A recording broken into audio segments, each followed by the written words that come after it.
मनुष्य जन्म में ही हम भगवत साक्षात्कार कर सकते हैं।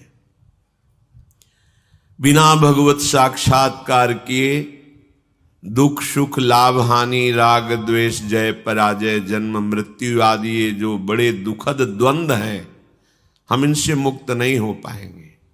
संचित क्रियमाण प्रारब्ध, हम इनके भोगों से नहीं बच पाएंगे।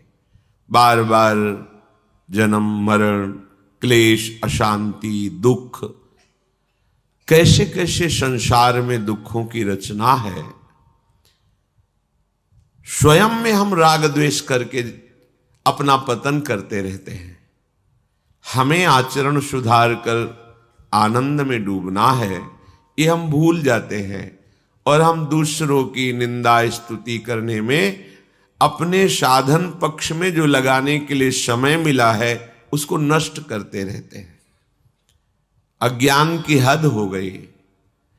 एक बुरा कर रहा है और आप बुरा देख रहे हैं, और एक बुरा कह रहा है आप बुरा सुन रहे हैं। ये चारों की एक ही गति होगी। समझ में नहीं आ रहा है।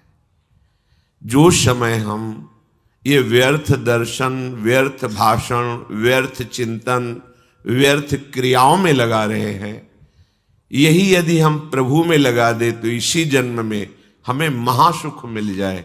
जो हम चाह कर रहे हैं सुख, ये तो बड़े निंदनीय अल्प और नाशवान हैं। तुम जानते ही नहीं कि सुख किसे कहते हैं। बस इतना ही हमारी धारणा बन चुकी है कि खूब रुपया पैसा, शरीर स्वस्थ हो, सुंदर स्त्री हो, आदि आदि, या सुंदर पति हो, आदि आदि, बस इतना ही सुख। और भगवान इसे कह रहे हैं दुखालयम अशाश्वतम। तो तुम्हारा अनुभव तुम्हें गलत मार्ग में ले जा रहा है। बहुत जन्मों से यही हम सब भोग रहे हैं, कर रहे हैं, फिर भी विश्राम नहीं मिला। अब तो चेत जाओ, भगवत कृपा से सत्संग मिल गया है। अब तो विवेक जागरण करके सावधान हो जाओ और प्रभु का आश्रय ले लो और निरंतर नाम जप करो। स्वयं प्रभु कह रहे हैं ये जो मैं तुम्हें बताने जा रहा हूं ये राज विद्या है, अर्थात समस्त जानकारियों में सबसे बड़ी जानकारी है। अगर ये जान गए तो कुछ जानना बाकी नहीं रहेगा। क्या? हम प्रभु के हैं और सिर्फ प्रभु हमारे हैं। प्रभु के आश्रय के बिना हम दुखों से निकल नहीं सकते। प्रभु के भजन के बिना कोई भी सृष्टि में पैदा नहीं हुआ कि हमको सुखी कर सके। ये बात मान लीजिए तो तुम्हारा भटकना बंद हो जाएगा। स्वयं प्रभु कह रहे हैं राज विद्या राजगुरी है। ये हम बिल्कुल एकांतिक बात हृदय की कह रहे हैं। जब तक तुम मेरा आश्रय लेकर भजन नहीं करोगे, इसीलिए कहा कि जो मेरे पर दोष दृष्टि करते हैं उनको मत बताना, क्योंकि वो अश्रद्धावान दोष दर्शन करने वाले कहेंगे, कह रहे हैं और किसी का भजन न करके मेरा भजन करो, मेरा आश्रय लो। जो दोष दृष्टि करते हैं वो नहीं समझ पाएंगे। प्रभु कह रहे हैं जिनकी निर्दोष दृष्टि है वो मेरी ये बात समझ ले। मैं सबसे बड़ी बात कह रहा हूं। भगवान कह रहे हैं मेरा आश्रय लेकर के ही तुम इस जन्म मृत्यु चक्र से मुक्त हो सकते हो। दूसरा कोई उपाय नहीं। किसी की आराधना करोगे तुम्हारी कामना पूर्ति हो सकती है, लेकिन फिर क्या एक कामना पूर्ति से तुम निहाल हो जाओगे? जिस कामना की पूर्ति को तुम चाहते हो वही तुम्हें दुख देने लगेगी। एक बार भगवान शंकर प्रभु के ध्यान में, श्रीहरि के ध्यान में उन्मत्त तांडव कर रहे थे।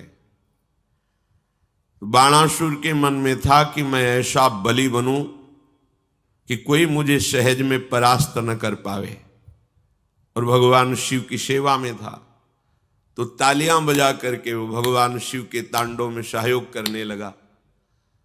भगवान शिव प्रसन्न हुए और अंतर की उसकी बात जानकर कहा जाओ तुम्हारे 1000 भुजाएं हो जाए, शास्त्रबाह हो जाओ, अपार बल तुम में जागृत हो जाए। ऐसा हो गया तो अब सुखी हो जाना चाहिए था ना। कामना थी ऐसी। अब तो जब अपार बल, भुजाओं में पीड़ा शुरू हुई, कोई योद्धा मिले, कामना से कामना की उत्पत्ति होती है। अब उस पीड़ा को मिटाने के लिए जिस पर्वत पर प्रहार करता चकनाचूर हो जाता। किसी को भी ललकारने में हिचकते नहीं, पर कोई सामने नहीं आता। भगवान शिव का वरदानी, वर प्राप्त किए हुए तो वैसे ही सब सर झुका देते थे कि जिस पर त्रिलोचन महादेव जी की कृपा दृष्टि, उसे कौन परास्त कर सकता है। आखिरकार सब जगह से घूमकर भगवान शिव के पास ही गए और कहा, हे गुरु, मेरी भुजाओं में ऐसी बल की खुजली प्रकट हो रही, कोई मिटा ही नहीं पा रहा है, तो आओ हम तुम दो दो हाथ करें, युद्ध करें। भगवान शिव हंस दिए, हम ही से बल प्राप्त करके हम ही को तुम ललकार रहे हो, तुम्हारी भुजाओं की खुजली मिटाने वाला आ रहा है, चिंता मत करो, न भुजाएं रहेंगी न खुजली रहेगी। भगवान द्वारिकाधीश ऐसी लीला रची, जो अनिरुद्ध जी और उषा जी का प्रसंग है, उसमें आकर के सुदर्शन चक्र से सब भगवान शिव ने ही चार भुजाओं की फिर रक्षा की। प्रभु अब छोड़ दीजिए। उनका, प्रभु मैं तो आपकी आज्ञा का पालन कर रहा हूं। तो बड़ी बड़ी दिव्य लीलाओं में देखने को मिला कि भगवान से भी यदि हमारी एक कामना की पूर्ति हो जाएगी तो हमें विश्राम थोड़ी मिल जाएगा। बहुत सी कामनाओं के जाल लगे हैं, एक बात पूर्ण कर लो, सब कुछ पूर्ण हो जाएगा। प्रभु से प्रभु का प्रेम मांग लो। तो भगवान प्रेमाधीन है। जब भगवान तुम्हारे अधीन हो गए तो अब तुम्हारी कोई कामना बाकी नहीं रहेगी।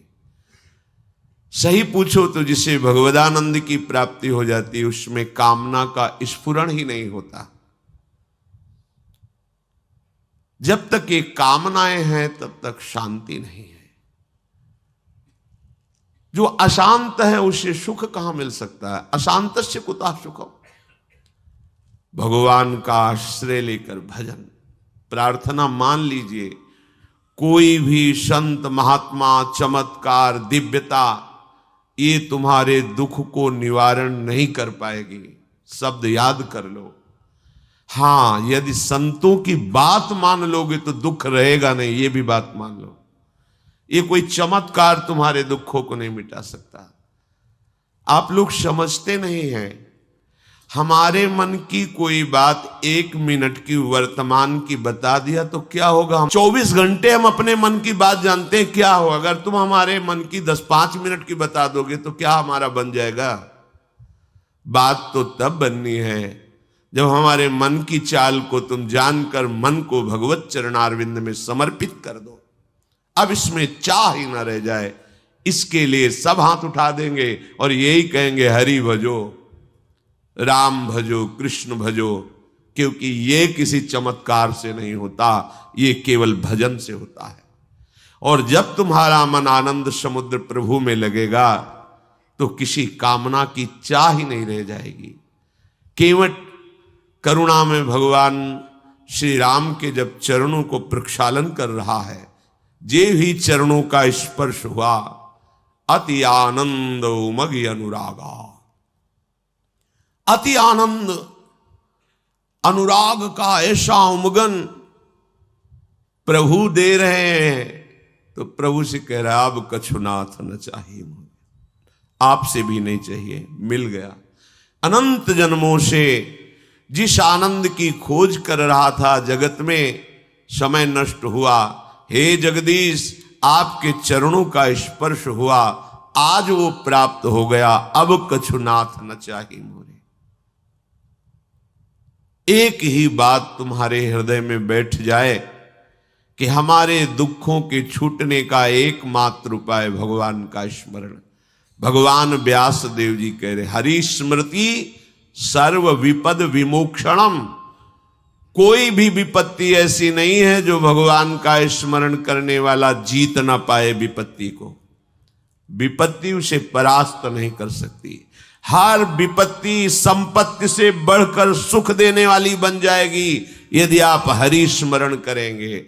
और हरि को भूल गए तो हर संपत्ति भारी विपत्ति बन के तुम्हें दुख देगी। देख लो, महाभागवत शिव स्वरूप हनुमान जी महाराज कह रहे, कहा हनुमंत विपत्ति प्रभु सोई, जब तो सुमिरन भजन न होई।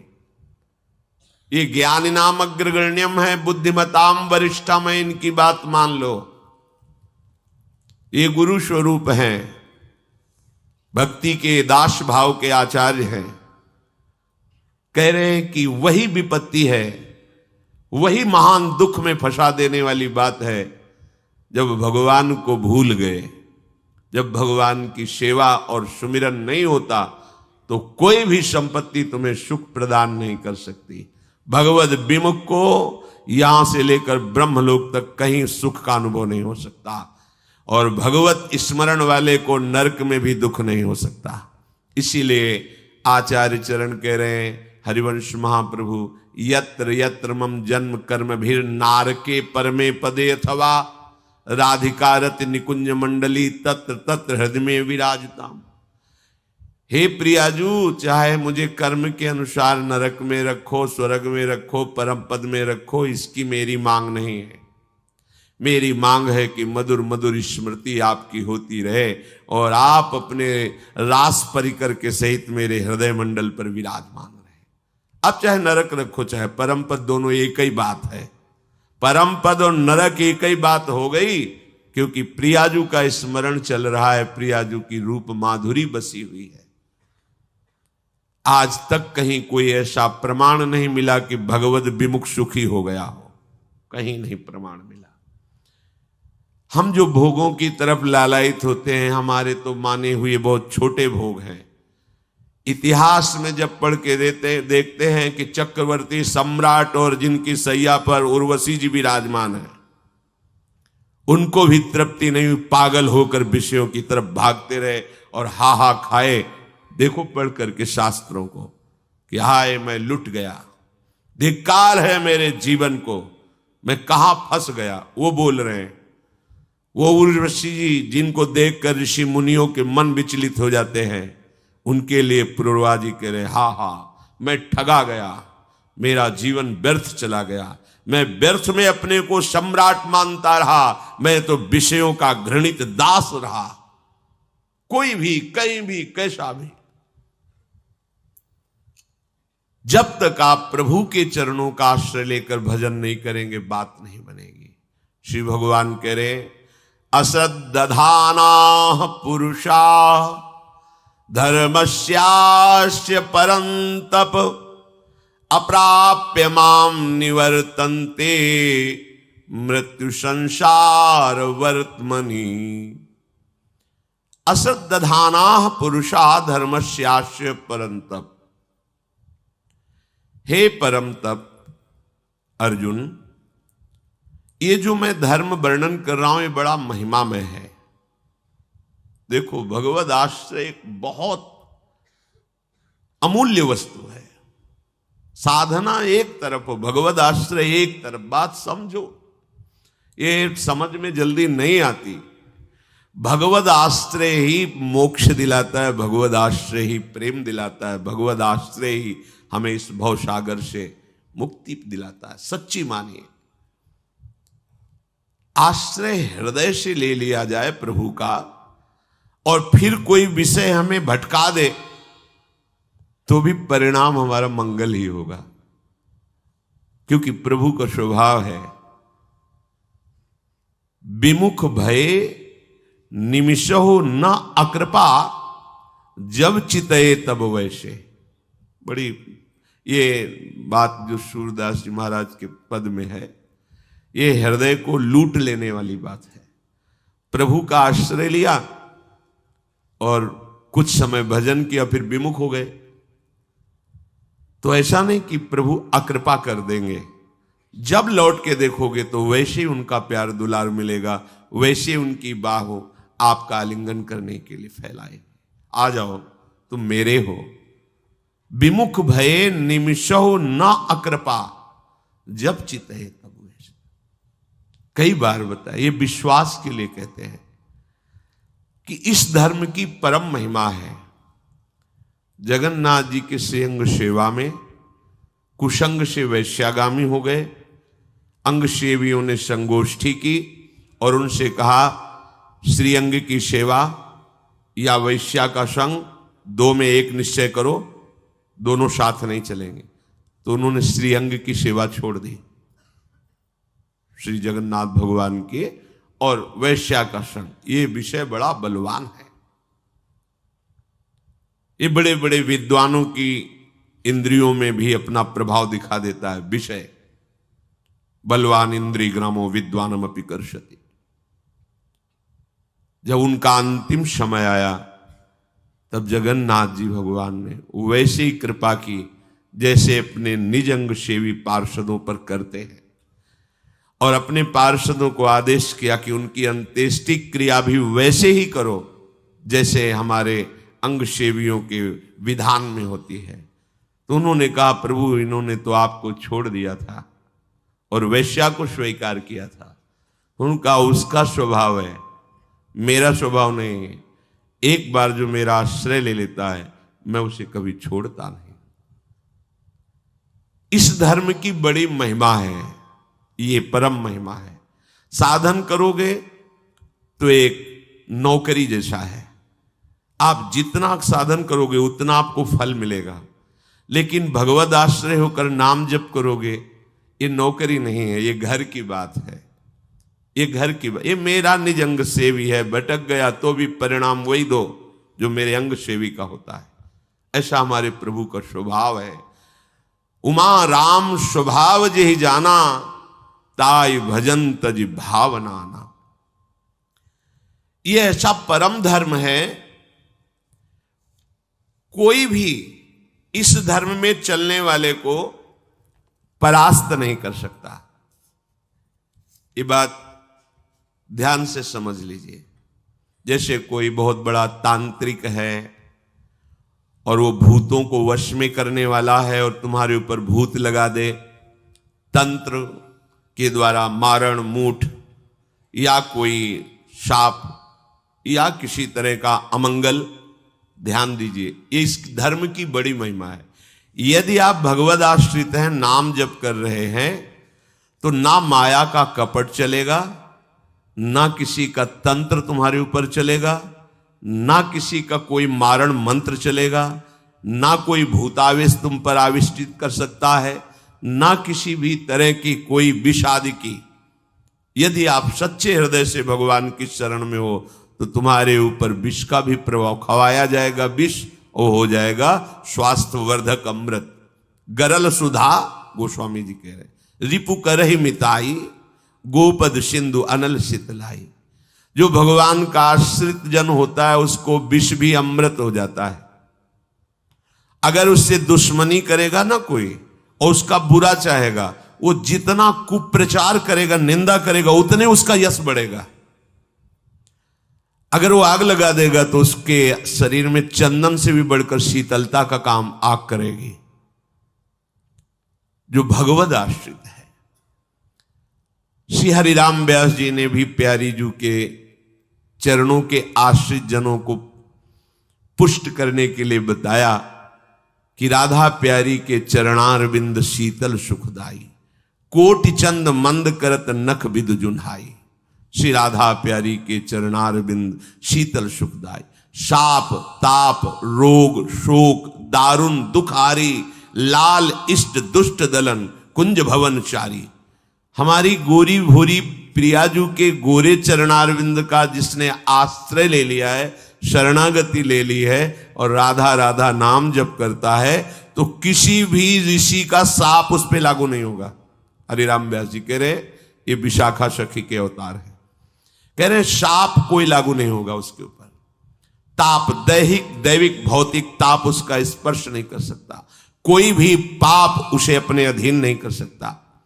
किसी का भी तंत्र मंत्र उसके ऊपर लागू नहीं हो सकता, क्योंकि ये चरणारविंद लालजू के भी इष्ट है और ये चरणारविंद दुष्टों की दुष्टता का दलन करने वाले और हृदय में प्रेम प्रकाशित करने वाले हैं।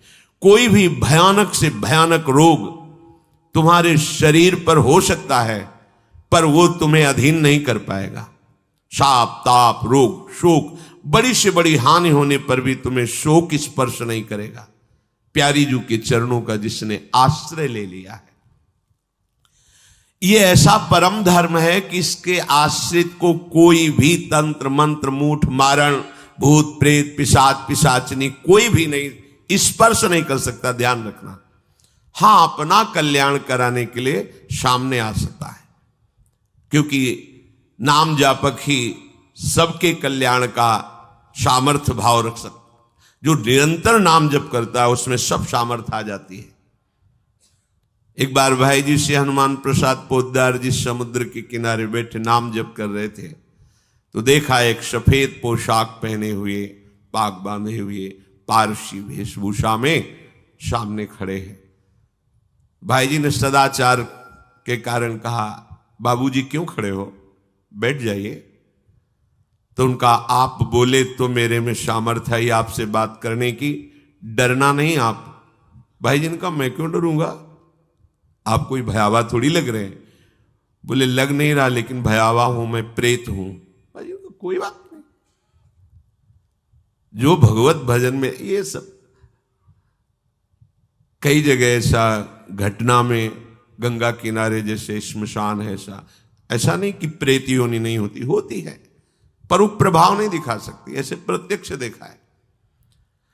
भाई जी ने कहा कि तो आप हमारे पास क्यों आए हो? बोले, अपना उद्धार कराने के लिए। मुझे गीता कंठस्थ है, बहुत से शास्त्र कंठस्थ हैं, पर कुछ ऐसी मेरे से गलतियां हो गई जिनके परिणाम रूप मुझे प्रेत योनि प्राप्त हुई है। फिर मुझे आंतरिक संकेत हुआ है कि आप हमारा कल्याण कर सकते हो। भाई जी ने कहा, तो बड़े आश्चर्य की बात है कि आपको गीता कंठस्थ है और फिर आप प्रेत योनि में गीता के एक श्लोक बोल दे तो प्रेत तो मुक्त हो जाता है। बोले, मुझे से कुछ ऐसे भयानक अपराध हो गए, जैसे गुरुद्रोह है, वैष्णव अपराध, ये बड़े भयानक अपराध होते हैं। जब किसी का पतन होना होता है तो माया यही खेल खिलवाती है, क्योंकि और सब पाप हैं वो दरस परस अगनाश, गुरुजनों के, संतों के दर्शनों से ही नष्ट हो जाते हैं। लेकिन संत द्रोह, नाम जापक, वैष्णव द्रोह, गुरु अवज्ञा, गुरुद्रोह, ये भयानक अपराध होते हैं, इनसे दुर्गति हो जाती है। तो अपना कल्याण करने के लिए कोई ऐसा भले नहीं तो किसी भी भक्त के सामने, भगवद आश्रित नाम जापक के सामने किसी का चेटक नहीं चलता है। और जो इस परम धर्म में, भगवद आश्रय में, उसके आचरण बड़े पवित्र हो जाते हैं, लक्षण है इसके। क्योंकि भगवद आश्रय लेने वाला भगवद विमुख आचरण कैसे कर सकता है, कैसे कर सकता है? और भगवान की सामर्थ्य का भरोसा है तो भगवान की सामर्थ्य से बचाती है। आचारः परमो धर्म, आचारः परमम तपः, आचारः परमम ज्ञानो, माचारात् किन्नु साध्यते। साधवा क्षीण दोषाः स्यु सच्छब्द साधुवाचकः, तेषामाचरणं यत्तु सदाचारः स उच्यते। आचरण ही परम धर्म है, आचरण ही परम तपस्या है, आचरण ही परम ज्ञान है। एक बार भगवान सुखदेव जी गर्भ से ही वैरागी, एकांत सेवन करके ब्रह्मबोध संपन्न, तो उनको ये लगा कि मेरे को जो बोध है इसका प्रमाण भी होना चाहिए। इसमें लिखा है आचरण ही परम ज्ञान है, तो प्रमाण होना चाहिए कि मुझे सत्य का जो बोध हुआ है यही बोध है। तो परम ज्ञान स्वरूप अपने पिता भगवान व्यासदेव जी के समीप गए और कहा, भगवान जो मुझे बोध हुआ है यही आत्मबोध है? कुछ नहीं बोले। जैसे गरुड़ जी महाराज भगवान शंकर के पास गए, अपनी समस्या बताई कि मुझे संशय हो गया है भगवान में, तो भगवान शिव ज्ञान समुद्र एक क्षण में निवारण कर सकते थे, पर कहा कि हे उमा, भगवत कृपा से मैंने अंदर की बात उनकी जान ली। कीन होश कबहूं अभिमाना, सुख हो वंचा कृपा निधाना। तो अगर हम उत्तर दे देंगे तो वो उस पर प्रहार नहीं होगा, अभिमान पर। अभिमान इसका नष्ट होगा जब काकभूषुंड जी के पास जाएंगे, क्योंकि पक्षियों के महान राजा भगवान के निकट निवासी वाहन, ये जब वहां नीचे जाके बैठेंगे तो अभिमान नष्ट हो जाएगा, तब बात समझ में आएगी। ऐसी भगवान व्यास देव जी ने कि जब तक पूर्ण गुरु भावना हो तब तक जो उपदेश किया जाता है वो ज्यादा रंग नहीं लाता, और जब ये भाव हो जाता है मेरे सदगुरुदेव भगवान है, तो उनकी हर बात पर हमारी निष्ठा होती है। इसलिए भगवान व्यास देव जी उत्तर दे सकते थे, पर उन्होंने कहा विदेहराज जनक जी के पास तुम जाइए, इसका सम्यक बोध किए हुए महापुरुष हैं और वही प्रमाण देंगे। तो जो इसमें लिखा है ज्ञान माचरात, आचरण ही ज्ञान का प्रतीक है। जब श्री सुखदेव जी महाराज जनक जी के पास गए, वो तो त्रिकालज्ञ बोध संपन्न महापुरुष विदेहराज कहे ही जाते हैं, ज्ञानियों में शिरोमणि हैं। सूचना पहुंची कि परमहंस दिगंबर वेश और स्वरूपानंद में छके हुए आपके द्वार पर खड़े हुए हैं सुखदेव जी महाराज, वो आपसे मिलना चाहते हैं। उन्होंने कहा कोई उत्तर मत दो और अंदर प्रवेश मत होने दो, आचरण ही ज्ञान है। 1 दिन 2 दिन 7 दिन हो गए, कोई उत्तर नहीं। और रोज पूछते कि उनके मुखारविंद पर कोई किसी तरह का परिवर्तन? बोले भगवान कोई परिवर्तन नहीं, जैसे आए थे वैसे ही खड़े हैं। नहीं तो हो सकता है ना 1 दिन हो गए 2, ये क्या तरीका है? कुछ तो बोलो ना, हां बोलो या ना बोलो, कुछ हलचल तो होनी चाहिए ना अंदर। कोई हलचल नहीं, 7 दिन 7 रात्रि वैसे ही खड़े। ठीक है, अंदर ले लो, महल में ले जाओ, और नवीन नवीन युवतियों से कहो कि इनकी सर्वांग सेवा करें। आदेश हुआ जनक। 9 युवतियां वैसे ही दिगंबर रहते थे, स्नान करा रहे हैं, उट्टन लगा रहे हैं, सब सेवाएं। रोज की रोज सूचना, मुखाकृति पर कोई फर्क? बोले भगवान कोई फर्क नहीं। रात दिन 9 युवतियां सेवा कर रही, कोई फर्क नहीं। 7 दिन 7 रात्रि वहां व्यतीत हुई, कोई फर्क नहीं। अब लाओ। सामने आए तो उनका हे मुनिवर, आपको जो बोध हुआ है वही आत्मबोध है। कोई प्रश्न उत्तर नहीं, आचरण ही प्रमाणित कर दिए कि तुम्हें बोध हो चुका है। क्योंकि जो स्वात्माराम पुरुष हैं वो कभी मान अपमान और विषय मृग तृष्णा में भ्रमित नहीं होते। नहीं, स्वात्मारामम विषय मृग तृष्णाम भ्रमयति, तुम्हारा आचरण ही बता देगा तुम्हारी स्थिति क्या है।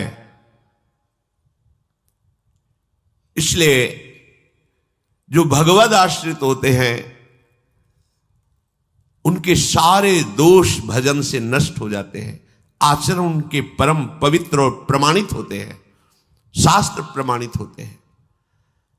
सदाचार, विनम्रता, पवित्रता, ये तो साधु के स्वभाव में होता है, भगवद आश्रित के स्वभाव में होता है।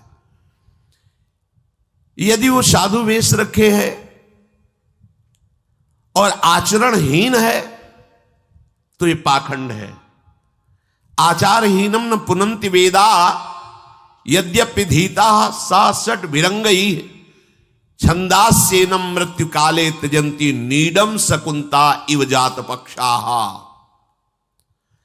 6 अंगों के सहित पूरा वेद पढ़े हो, सब शास्त्र कंठस्थ हो, पर आचरण भ्रष्ट हो तो मृत्यु काल के समय उसका सारा का सारा शास्त्र ज्ञान ढक जाएगा और वो नीच योनियों को प्राप्त होगा। जैसे पंख निकल आने पर पक्षी घोंसला छोड़ देता है, ऐसे ही आचार भ्रष्ट का अंतिम समय सारा ज्ञान विज्ञान स्मृति नष्ट हो जाती है और दुर्गति को प्राप्त होता है। आचरण ही, चरित्र ही प्रमाणित करता है कि तुम भगवदाश्रित हो या विषयाश्रित हो। इसमें एक बात सूक्ष्म समझनी होगी। एक साधुता के मार्ग पर चल रहा है, उसमें फिसलन हो सकती है, क्योंकि वो मार्ग में चल रहा है, अभी साधु बना नहीं है। मतलब भेष धारण कर लिया है, उस मार्ग का पथिक है, पर चल रहा है अभी। जो पहुंचा हुआ है उसकी ये स्थिति होती है, जो चल रहा है वो फिसल सकता है। इसीलिए इस फिसलन में गुरु का हाथ पकड़ के चला जाता है, अर्थात गुरुदेव की आज्ञा पर चला जाता है। नहीं कब हम फिसल जाएं, कहां फिसल जाएं, इसका कोई भरोसा नहीं होता। इसलिए गुरुदेव की आज्ञा पर जो रहता है तो फिसलन होती ही नहीं। जैसे जहां फिसलन होती, नुकीला डंडा हो, तो ऐसे गुरुदेव के वचनों का आश्रय लेकर इस मार्ग पर चला जाता है। आचारहीन की कभी शुभ गति नहीं होती। शुभ गति व्यभिचारी। एक बहुत बड़े विद्वान पूज्यपाद सिवड़िया बाबा जी के समीप आए। थोड़ी देर वार्ता में खूब श्लोक बोलते रहे संस्कृत के।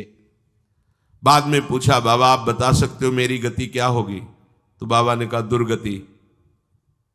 सभा भी लगी हुई थी। अब वो एकदम, तो उनका बाबा आप ऐसे कैसे कह सकते हैं कि दुर्गति होगी? तो बोले, जिस तुम दोष से युक्त हो उसमें दुर्गति ही होती है। अब आगे नहीं पूछा किस दोष से युक्त है, क्योंकि त्रिकालज्ञ सर्वांतर्यामी पद को प्राप्त महापुरुष ऐसे देखते हैं जैसे टीवी में आप सीरियल देख रहे हो। जो व्यभिचार दोष से युक्त है उसकी शुभ गति नहीं हो सकती। आचरणहीन को भ्रष्ट होना ही पड़ता है सतमार्ग से। जो भगवत उपासक होता है उसके आचरण बड़े पवित्र होते हैं। इसलिए कई बार सत्संग में कहा है कि जब काशी में एक संत भगवान में ले गए जज स्वामी के पास, बड़े सिद्ध महापुरुष थे ज्ञान के, वो बड़ी अलौकिक उनकी लीलाएं थी। ऐसे जोर से कलाई पकड़ा और अंग्रेजी में बोले थे वो कि जिसका चरित्र, बाद में अर्थ बताया था जो ले गए थे, जिसका चरित्र पवित्र है भारत में विश्व में उसी की पूजा होती है, और जिसका चरित्र हीन हो गया हमारे यहाँ उसका कोई अस्तित्व नहीं होता। इसलिए जीवन भर वो गुड करेक्टर ऐसे कुछ बोले थे कि अच्छा चरित्र बनाना, अच्छा चरित्रवान बनना, चरित्र ना बिगड़ने पावे, यही साधु की साधना की कसौटी है।